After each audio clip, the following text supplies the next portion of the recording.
Hello, everyone. It's taken me months to gather the courage to write this. A story that was posted earlier this year by another Reddit user brought back memories I thought I had buried.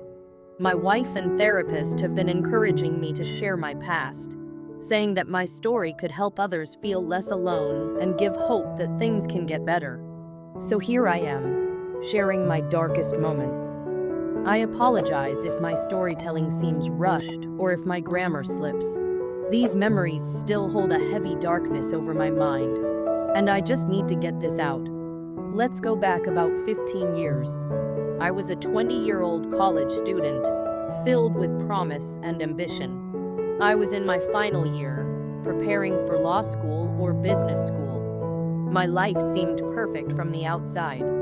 I was on the college baseball team, maintained a high GPA, and had supportive parents.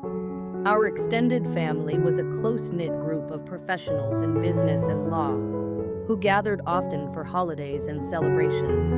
But that all came crashing down one seemingly ordinary afternoon. After baseball practice one day, I noticed my phone was blowing up with hundreds of missed calls and messages, many of them saying things like, "Pick up now," or "You monster." I was confused, thinking it might be some kind of elaborate prank by my family. When I stepped outside to call my mom back, I didn't expect what happened next. My uncle appeared out of nowhere, rage burning in his eyes, and before I could react, he sucker punched me in the face, yelling that he was going to kill me. I crumpled to the ground, my nose bleeding profusely, and the shock paralyzed me. My dad arrived seconds later, restraining my uncle and ordering me to get in the car. He didn't explain anything, only muttered angrily as he drove us home. I kept trying to piece together what was going on, but no one would give me answers. My mind was racing as my dad pulled into the driveway, my face swelling from the punch. But that was just the beginning. When we walked into the house, I found my entire extended family there. My mother was crying, shouting, "Why?" over and over. My uncle was still threatening to call the cops. Amid the chaos, my cousin Amy, who was just 12 at the time, stepped forward and told everyone that I had assaulted her during a family gathering on the 4th of July. My heart sank. I vehemently denied it, pleading for them to listen to me, but their minds were made up. The disbelief and anger in their eyes cut deeper than any physical blow. My dad snapped and punched me hard in the stomach, knocking the wind out of me. He pointed toward the door and screamed at me to get out, throwing garbage bags filled with my clothes at my feet. I was still struggling to breathe, my mind swirling with confusion and pain as I tried to comprehend what was happening. I picked myself up and went to knock on the door again, desperate for any semblance of reason or compassion. But when my dad opened it, he shoved me down the front steps, yelling at me to leave and never come back. I was shattered. The pain of rejection from those I loved most, combined with the physical injuries, left me feeling numb. Tears flowed freely down my face as I loaded my bags into the old van my parents had given me to transport sports gear. I tried calling them repeatedly for a week, hoping someone would listen, hoping they'd let me explain. But when my dad finally texted back, it was a message that broke my heart. "Leave us alone. I didn't raise a monster. Rot in hell." The cold numbness that settled in my chest was unlike anything I had ever felt. It was a mix of shock, despair, and an overwhelming sense of abandonment. A few weeks later, I received a call from the university's finance office, saying that my tuition was overdue. My parents had been helping with my college expenses, but now that support was gone. My mind reeled with panic. I couldn't afford the remaining balance with my savings, and without my parents' signature, I couldn't qualify for additional loans. I had no choice but to quit the baseball team and work full-time to scrape together enough money to cover my remaining classes. The following months were a blur of endless night shifts, freezing nights in the back of my van, and a constant battle to hold on to some semblance of hope. I barely managed to finish my degree, and no one from my family attended my graduation. Later that night, alone in my van, the realization of my isolation hit me like a ton of bricks. It was a suffocating loneliness that I wouldn't wish on my worst enemy. I bought several bottles of whiskey, hoping to drown the pain, but it only dragged me deeper into darkness. For the next 2 years, I drifted through life like a ghost. My van became my home, and my only companions were cheap bottles of whiskey and the occasional drugs I turned to for some kind of numbness.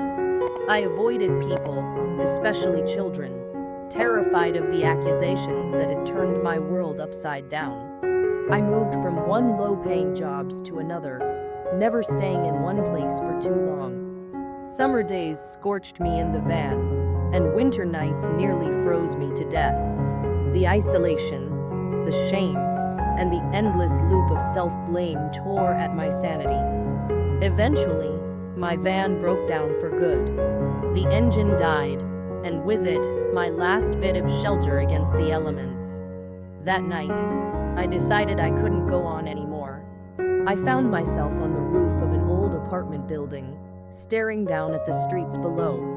I prayed that anyone from my family would call or text, offering me a lifeline. But my phone remained silent, just like the empty nights I'd spent in the van. As I stood on the edge, ready to jump, I heard a voice behind me. "Stop," she pleaded. I turned and saw a woman running toward me, her face filled with concern. She begged me to step away from the ledge, to take her hand and climb down. My mind was a whirlwind of conflicting thoughts. Part of me wanted to jump, to end the pain, but another part, long buried, desperately wanted to live. Somehow, I took her hand and climbed down, collapsing into a sobbing heap on the rooftop. She called for help, and EMTs arrived to take me to the hospital. I spent 2 days there before being discharged. As I walked out, I saw her again, waiting for me in the hospital lobby. Her name was Rachel, and she insisted on helping me, despite my initial resistance. She asked if I had any family to call. "No," I answered. "Did I have a place to stay?" "No." She offered me a meal and a place to sleep for the night, saying I looked like I needed a friend. I hesitated, but something inside me, something that hadn't been touched in years, decided to trust her. Rachel's kindness felt like a lifeline. Her apartment was a haven filled with books and art, a stark contrast to the cold, harsh world I had been living in. She cooked me dinner and listened as I shared bits of my story, careful to avoid the darkest parts. I ended up staying with her for 3 weeks, during which time she helped me get a job at her father's company. It was a simple front desk role, but it was a chance to start over. As the days went by, Rachel encouraged me to see a therapist, even offering to pay for the sessions. At first, I resisted, but she persisted, and eventually, I gave in. Talking to the therapist was difficult, but it felt like I was slowly crawling out of the pit I had been trapped in for so long. For the first time in years, I began to see a glimmer of hope. Rachel became my anchor. We spent countless hours together, talking, sharing meals, and slowly building a connection I never thought I'd have again. After a few months, she invited me to her father's birthday party. The memories of family gatherings haunted me, but I went, wanting to prove to myself that I could face my past. During the party, her family asked me about my own background, and I finally broke down, telling them everything. Rachel's father, John, listened intently, and then placed a hand on my shoulder, saying he believed me. His words shattered the dam I had built around my emotions, and I collapsed into his arms, finally letting myself grieve. Rachel and her family surrounded me with kindness, giving me the sense of belonging I had lost so long ago. Over the next few years, my life began to rebuild itself. Rachel and I got married, and her father supported me through business school. I got a stable jobs, bought my first car, and eventually we bought a house. 7 years sober, I was finally starting to feel free. When we found out we were expecting a baby boy, I couldn't believe how far I had come. Then, one afternoon at work, my phone rang. I answered without checking the caller ID, and a familiar voice spoke. "Hello, it's Mom." I froze, my hands trembling as memories of the past came flooding back. I hung up immediately, overwhelmed by a storm of emotions. Rachel came to my office to calm me down, helping me process the wave of anxiety that the call had triggered. Over the next few days, my phone kept ringing,